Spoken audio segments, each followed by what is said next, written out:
Hi everyone, this is Anand Karasi, your host today, and thanks for joining the webinar on the topic the 4 steps to get candidates to respond to you. So we will go through a few slides, introductory slides to set up the stage, and then end of it, if we have time, we will go through a demo. There is a chat option that you have on the webinar on the right side. Feel free to post questions, and I will pause in between to address any questions you have. So before we start, just logistics. If you could just chat in the chat message, mention that you can see the slide and you can hear me, that'll be great. Just put in the message if you can hear me. Okay, wonderful, great. So let me just start with the agenda for today. We'll just go over the background of two things, artificial intelligence and sales techniques. This is what are the core of the 4 steps. The first part is more technical. It is how do we leverage technology to do some of the hard work for us.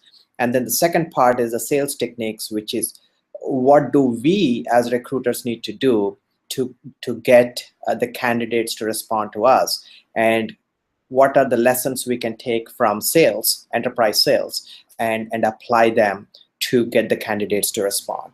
So it's a combination of technology and human touch that we will be covering, and that is the core of the 4 steps.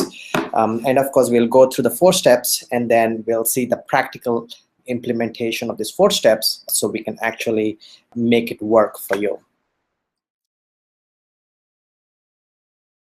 A little bit about myself. My name is Anand Karasi. I'm the founder of Search and Recruit.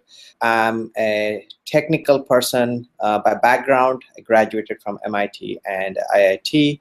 I like playing with data, call myself the data scientist. I've also been trained as a rocket scientist, but I spent the last 10 years understanding sales by selling. So I was in a sales role for Salesforce.com and Autonomy, which is now HP, and a few other companies. So mixed background from technology across to sales. And what we are doing at Search and Recruit is bringing the best of technology and sales technique into the recruiting space so we can convince some of the great candidates to come and take up some of the exciting opportunities that we have to offer to them. At a high level recruiting pipeline, you probably know this. Step 1 is mapping the job and creating a set of candidates that we want to engage. So that's the sourcing function. Part 2 of that is contacting the candidate and getting them to come and attend the interview. That is where most of the grunt work is, and we will be covering in the 4 steps. And after that is the interview and the interview process and the offer and hiring, which is not the scope of our discussion today. So our goal is to reduce the time to fill a position by optimizing the sourcing function. And the way we optimize the sourcing function is finding great candidates and convincing them to respond to us and eventually take up and attend the interviews.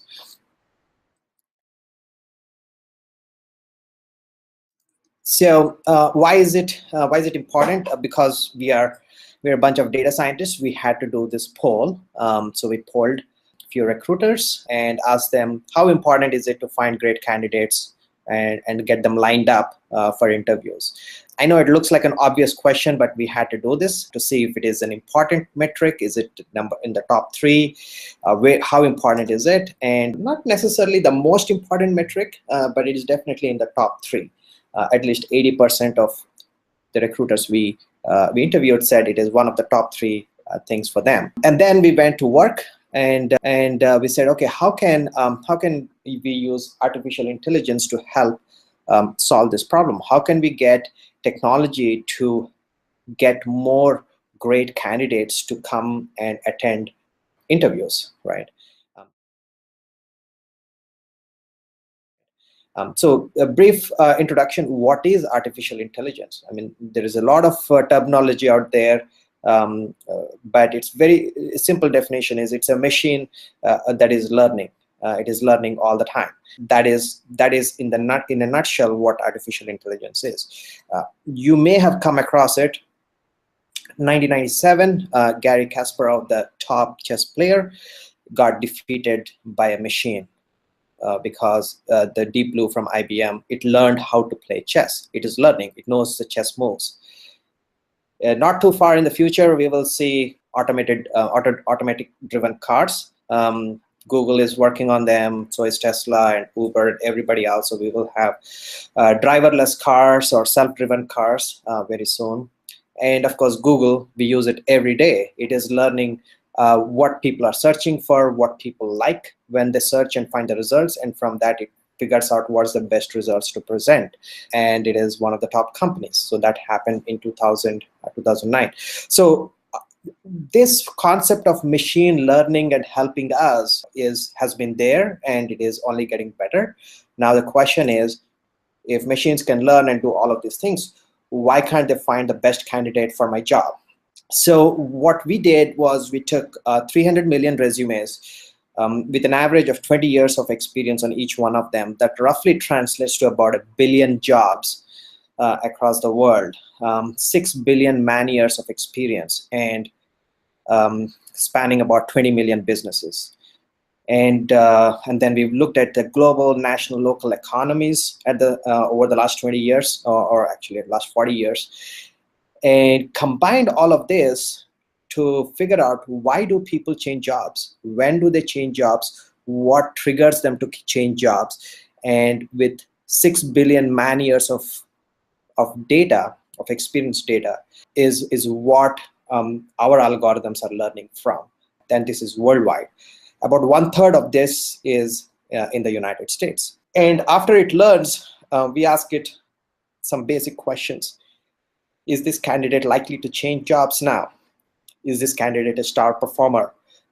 Does he or she doing better than others? And all of this without us reading the resume. We are asking the machine, can you tell us something about this candidate?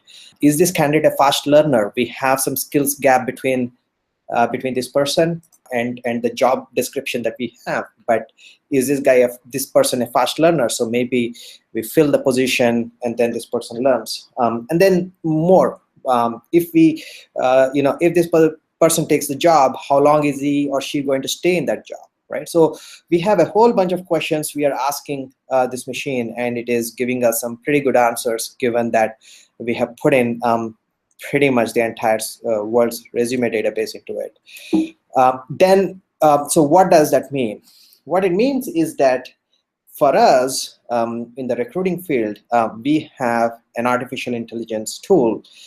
So just like Google is for search, and IBM Blue is for chess, and Tesla and Google are doing for cars, we now have search and recruit for recruiting. So that's the technology piece. Now switching gears, okay, we got technology, then what, right? It's not enough. We need to have the human touch. We use the intelligence from search and recruit, but then we need to do more to get the candidate to respond to us. And this is basic sales. You can call it sales, a basic, simple, common sense, which is you show interest in a candidate, significant interest in candidate, and invest in them, and they will show interest in you, the recruiter. We're not talking about the job yet. We're just talking about the relationship between you and the candidate. And what can we do there? How can we show more interest? And this is where it gets interesting, is that there are new tools available. It used to be a phone several decades ago. Then it was emails, so emails and phones, and now we have social media. We have means through which we can express our interest in a candidate. By combining the emails and the phone and the social media together in a systematic way over a sustained period of time, we can show significant interest in a candidate that will get them to show interest in us and whatever job we have in our hand. At the end of the day, the candidate has to trust us for the job we bring in, and it's a relationship over the long term that plays off. I'm sure you know that. So the question is, how do we leverage these channels, additional channels, and what do we need to do, and that's covered in the four steps. So with that, I'll explain the 4 steps here. Step 1 has to do with the AI, the artificial intelligence, which will help us search for candidates, great candidates, star performing candidates, fast learning candidates, candidates who are thinking about changing jobs. So instead of searching and getting thousands of results, we will be very focused, and typically it comes down to 15% of the result set that we should focus on and target first. Step 2 is send them emails, right? You probably are doing that today, but the difference is track those emails, which is make sure when the candidate opens that email, when the candidate clicks on that link in that email, you call them immediately. That is expressing interest and showing initiative, right? So that's step 2. Step 3 is, well, they have sent an email, nothing happened, or you called, or not, you left a voicemail. But over a period of time, you could show interest to social media. Follow them on LinkedIn, follow them on Twitter, retweet them, like their tweets, like their posts on Facebook, add them to your social circles on Google+. You can do a bunch of things to express your interest in them. And then step 4 is iterate your messaging, your email messaging, your social media messaging. Iterate on that and go back to step 1 and keep doing that. And once you do that over a sustained period of time, we'll see these candidates respond back. So with that, I'll just take a quick pause to see if there are any questions. This is all the theory part covered, and we'll be going into the actual practical implementation of these 4 steps. Would love to see if there are any questions on this before I go forward. Pause for a minute. Okay, no questions. Going forward then. So what is step 1? AI-based search. So we are searching for, we do a regular search just like we would do on Monster or LinkedIn or any other place, which is you search by skills, by location, by titles, and any other keywords. But then you narrow the search down by adding additional criteria like, hey, are these candidates likely to change jobs? So you reduce the results. And then you can also further reduce the results by saying, are these candidates star performers? Are they early adopters? Get more criteria in there. So this is what the screens look like, and we will go through the demo again. So you would search, you'll select search, and you can enter the titles and the skills, the location, the seniority you need. Are you looking for a VP level person, a director? And those are all the regular ones that you see. And then the ones that are highlighted here are the new criteria, which is the AI-based star performer, fast learner, likely to read. So let the machine read the resumes and do the first level of screening for us. Then step 2 is sending the emails, and then but what's important is make sure we are tracking those emails. And here you would get a text message, an SMS message, email whenever that email is opened, and then you are expected to follow up. So here's an example where after you send an email, you would see the status as, has it been opened? Has there been a click? Is there a reply? And any of these can trigger a text message. So if you're out on the road or you left work, but the candidate checks in at 7 p.m.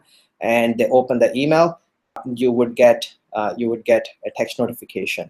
And sometimes we would also give you the phone number of their office. So if it is during the day, you could call them right away or leave a voicemail if it is in the evening. Now, step 3 is the interesting one, which is social media. How do you make sure that the candidate remembers your name? And one great way to do that is to be active on social media. So if you see on the left side, it is LinkedIn. Anybody visits a LinkedIn page, you probably know that they can see your name if you visit their LinkedIn profile. If you follow somebody on Twitter, they get to see your name again. And if you like a post or if you follow them on Facebook, you can get the same notifications. The point is that they would see your name again and again. As a result, you will end up building up your brand reputation with that candidate. And the next time your name shows up, in an email or a phone conversation, they will remember, and it's a way to build the trust by showing more interest. Now there is an easy way to automate the process, and one thing is, of course, do not do all of these on the same day. Then it would appear like stalking. It's best to do one every day, so it looks like you are showing interest over a sustained period of time, which has a much more positive effect. So one way to do that is to follow the instructions provided under the social engagement tab, where you can see after an email is sent, a set of tasks are scheduled, like LinkedIn comment on the 12th of September, go and comment on their LinkedIn post. On the following day, 13th, go and like one of their posts or do a Google Plus follow on the next day. So for each candidate, a task is scheduled every day, and you can just follow the steps here. So you don't have to worry about keeping track of what you did on which candidate when. So this is going to be easier.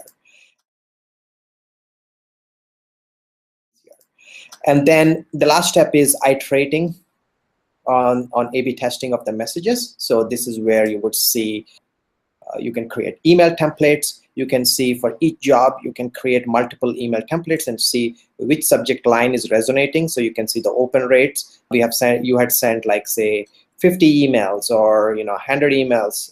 What is the open rate on those emails for that subject line?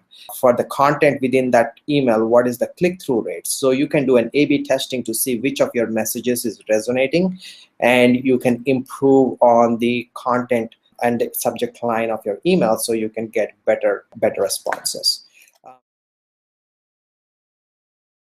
So with that, I just want to recap the 4 steps. Step 1, search, but be smart with about the search and focus on candidates who are likely to change jobs. Step 2, send emails, but track those emails and call the candidate if you see activity on your emails. Typically, there is a 25% increase in engagement if you call a candidate. Not many, 95% of recruiters do not call, but if you do, there is a 25% increase in chances of them accepting the interview. Then follow on social media. This typically has a much larger impact. Like if you follow a candidate over a 20-day period, the chances of them accepting an interview almost doubles. And then step 4 is improving your messaging, so you can get more candidates. You can be more effective in your targeting. So with that, we will take another quick short break to see if there are any questions, and then we'll go into the actual demo of the app itself. You can type in the question on the right side chat if you have any. Otherwise, we can proceed into the demo. Right, no questions. Okay, so here's a use case we have. We're hiring for a Salesforce.com expert in San Francisco for one of our startups. And now let's switch gears and go to a different screen.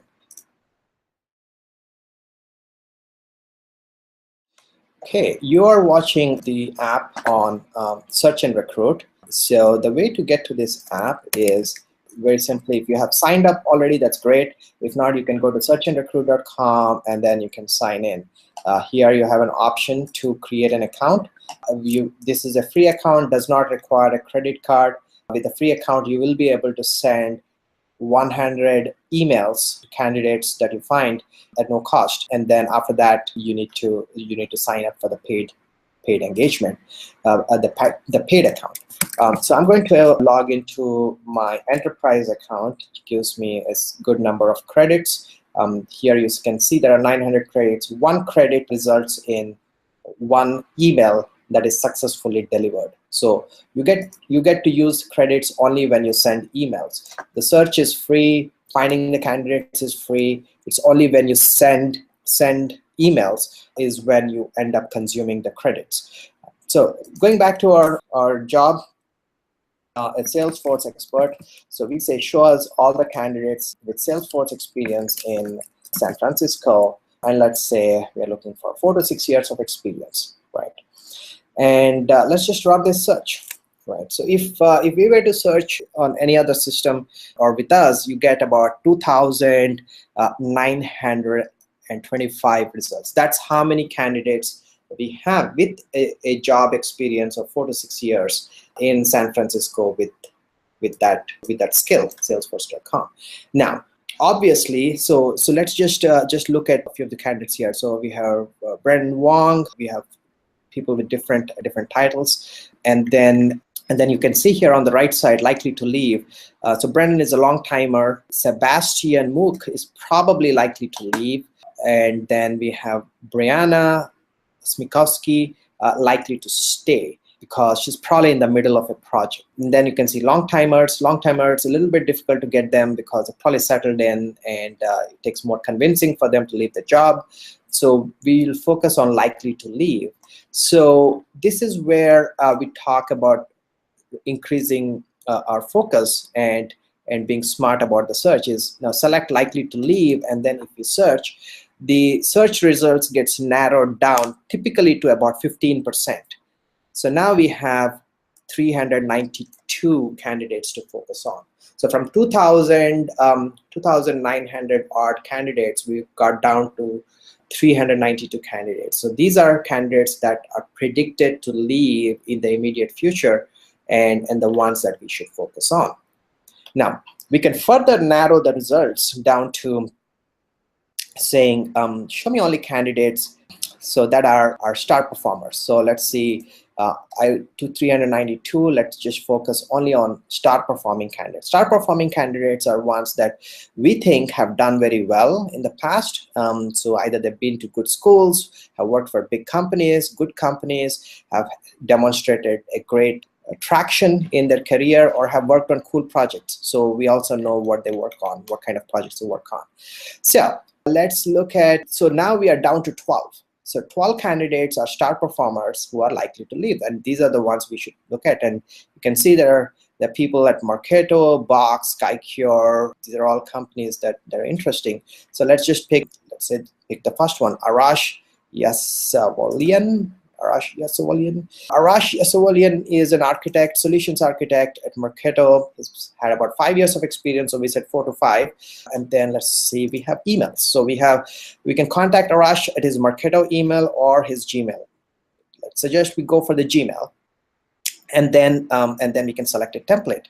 The template is something we need to create for Salesforce opportunity. You could just say something about if I am trying to hire him, say this is using my own Salesforce background, I could pick a template. You can see when you pick a template, it fills in the content of the your email, along with it fills the name as well, right? So it takes care of that. Or you can pick another template that looks like this. So the email typically has the content and a link, and then this is ready to go. So if you hit the send button, Arash would get an email from me. That is my account.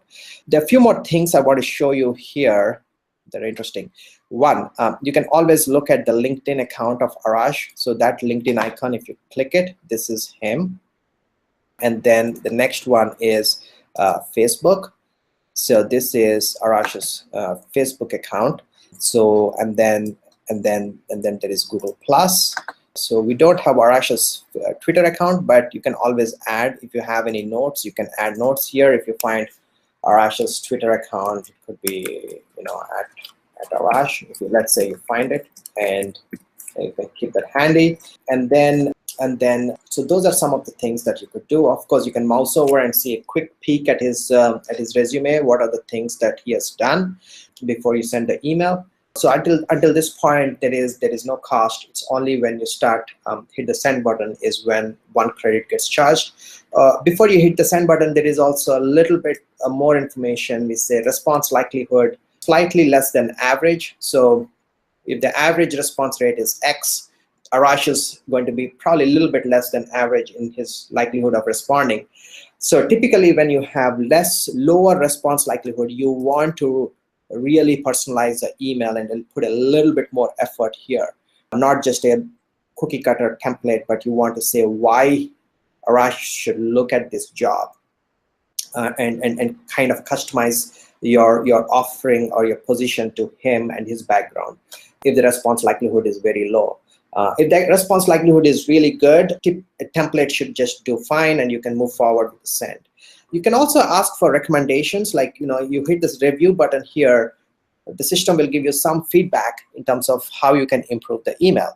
It says subject line has to be more than, should not be more than 3 words. Typically, if the subject line goes down to 3 words, or in the case intro or introduction, sometimes we have seen up to 80% open rate with just one subject line. So if you want to use introduction, that could be something you want to try. Then the other thing you want to say is, why should the candidate respond to the email now? So the template I had nothing to do with time. There is no immediacy.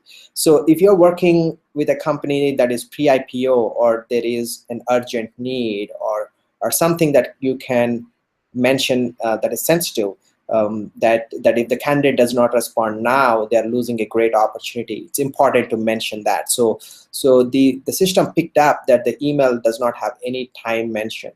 And then sometimes there are trigger, spam words, and they get triggered. Like, for example, if you see free or promotions and things like that, that can get caught in the spam filter. So it would recommend that as well. So anyway, that's just interim feedback, and then you can hit the send button. So we're not going to send the email to Arash because he'll be surprised why I'm contacting him now. But what happens is, after you send the email, if the candidate opens the email, or they click on the link in the email, you would get notifications on your cell phone. And then if you have a phone number, then you can call that candidate. So that's like being more on top of it. For example, Sundar Venkatraman, I had sent him an email. He was at a conference recently, so I just sent him a note. And we know that after the conference he clicked. So this is just a different use case. But anyway, so you can see the status here as well. But if you should configure your cell phone to get the SMS messages. So that's part 2. Part 3 is, after you send an email, a task is automatically scheduled for you. So for example, here it says Matthew Chandler. I had reached out to Matthew some time ago, and it had scheduled a task for me. The task is, go visit their LinkedIn page. So if you look at Matthew's profile, and this is the email I had sent to Matthew about an opportunity, and then these are the notes, so you can see what was the history. So I had sent an email, and then I'm scheduled to do a LinkedIn page visit.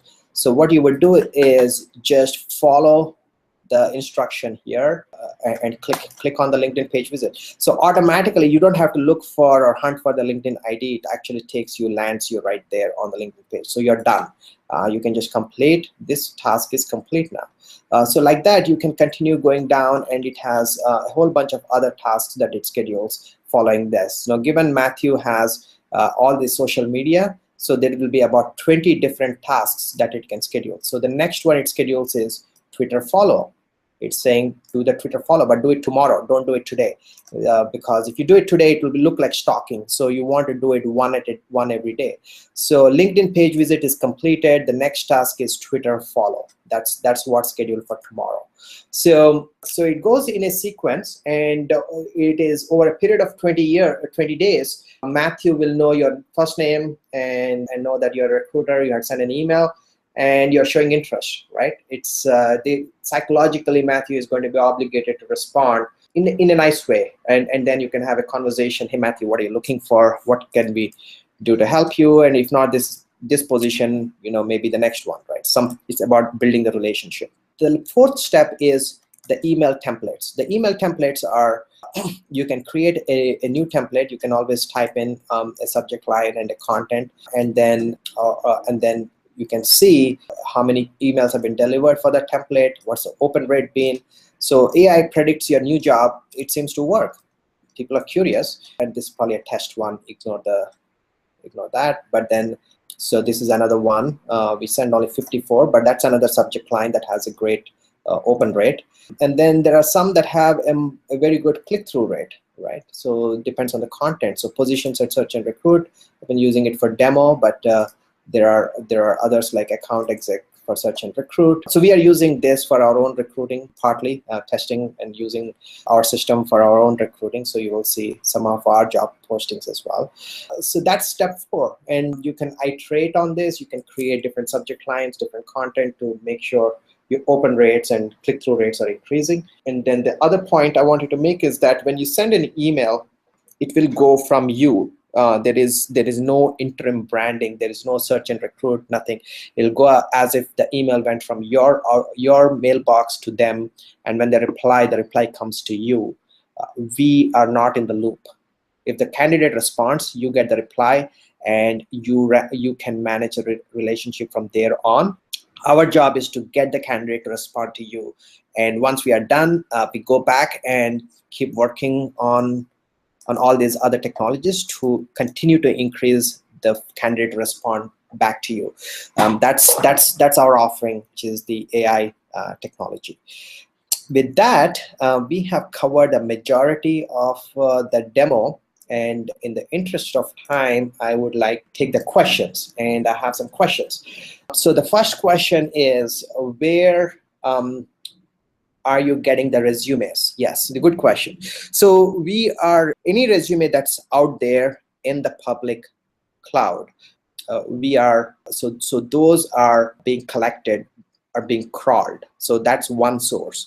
And then, so the short answer is there are 20 different sources, roughly 20 sources we have, and we get the resumes from. Half of them are publicly available sources. These are, sites like Indeed, and we also crawl Twitter and Facebook and Google+. These are all public sites, and LinkedIn as well, public side of LinkedIn. And then we also have partnerships with private businesses, private data sets, and we get those as well, and then we combine it. So that's the source of our resume. We continue to increase our data sets, different countries, different places where the resumes, you get more resumes. So for the US, it is predominantly the ones that I mentioned, as well as some private ones that we have partnerships with, and we get resumes from them as well. Then the next question is your tool for your existing database? I'm assuming you're saying existing databases. If you have a database of resumes, will our tool work on that? So we have some use cases of doing that. It's not a self-service app. We have to do it on the back end, which is we need to apply our algorithms on your data set as a custom project. We have done a couple of them so far, but they have to be a custom engagement based upon what you have in your database and what you're looking to do in the output of that. So we can talk offline if you want to discuss that and get more into the details. The next question from Amy is, can you repeat the name of the website? Okay, so I will just type it up here, searchandrecruit.com, and as in Nancy. So we are searching and we are recruiting. So it is searchandrecruit.com, where you can go and sign up, and you can get 100 credits. So go fire away and get 100 candidates. Oh, while we are on that, I want to show you one cool trick where you can send a lot of emails very quickly instead of doing one at a time. So let us say we got all this, go back to the demo here, and let me make sure you can see my screen. Yeah, great. So here, let's say we go to these 12 candidates, and I want to send emails to all these 12 candidates. The best way to do that is pick your template, and then here under send email, you have send email option. So I'll show you a quick preview. You don't have to do it for all candidates, but if you do that, look at the preview. It says he took the template and created hi Arash, right? And then you see the preview for the next guy. It says hi Rachel, actually that's girl, and then Oksana. It says hi Oksana. So we got all of these candidates, and what we could do is if you just hit the send button, and then the send button, and then the send button for the third guy. So if we do that in 12 of them, we can go through 12 of them in probably 30 seconds. So in 30 seconds, you'll be done. You can be done sending 12 emails. So you don't have to open and study and look at every one of these resumes. If you feel comfortable with the titles that you see, and then confident about the star rating, and they look good, then you can just go for it, right? So that's a quick way of sending more emails to your narrowed down search. Now, then the next question is, for existing users, what are their email response rates? What are their success rates, that is emails to placements? So We haven't yet tracked an emails to placements. We know that our recruiters are placing these candidates because we have recruiters using this since October of last year. So we're coming to close to 12 months of continuous use. So I'm assuming they're placing. That is why they're continuing to use. The numbers that we do have, some numbers we have is the number of interviews scheduled. It is ranging anywhere from 2 to 4 times. So if a recruiter was placing, creating, one interview a week, if they're able to bring in one candidate per week for interviews, we are seeing some of them being able to do two candidates to bring in for interviews, and some are bringing in 4 per week. So they're able to, that's the range in which we are seeing improvements in getting candidates to respond and accept interviews. So that's the number we have. It's a range, and that depends upon how aggressive the recruiters are. So some of our recruiters, they are very diligent and follow through and make a phone call. And as I had mentioned, a phone call will get you a 25% chance or improvement. So they do the phone call and the social. So together, that's how they're able to increase the total number of responses to maybe sometimes 4 times what they were doing before. And some people are just using the emails, and that's typically gets them 2 times what they have been doing. Can you load the resumes into your existing database? We don't have the self-service option to load the resumes. If you know the name of the candidate, you can search for that candidate and you can put them into your list. So there is another search function which I skipped, which has search by name. So we can search for a candidate, somebody whose name you know. So here you can see this is me, and that is me, and then here's the history of all the communications that I've had. Small digression, but what you could do is there is a way by which you can mark a candidate and put them into a list. So our database in the United States is about 98.5 million. We believe that we have almost 90% of the candidates of interest to you. So the resume that you have may be matching with the candidate that we have in our database. So it's a pretty comprehensive database, and it's only growing. So we should be able to find your candidates. Typically, that's how some of the other recruiters are using it, is they know the name of the candidate. They find the candidate either on Indeed or Monster or LinkedIn or anywhere. They know the name. They just come and type the name and send the email through our platform. That's a very simple use case. If you know the name, search for the candidate and send an email and get done with it. So in that situation, you do not need to load the resume if you are just using the functionality, because if that resume was publicly available, we probably have already crawled it and have a copy of it on our side. 90% of the times. So we are getting there eventually. Our goal is to get to 100% of all publicly available resumes, but that's a moving target. So hopefully we'll get better than 90% next year. Okay, so with that, we have no more questions coming in. I'll pause for a couple of more minutes to see if you have any questions. If you would like to do a personal tour, one-on-one, so we can take some of your open job recs right now and do this more of a workshop style, so we can take your job rec and together work on it and find some candidates and send some emails and do that together. Happy to do that. I'll send you the link to schedule time, search and recruit.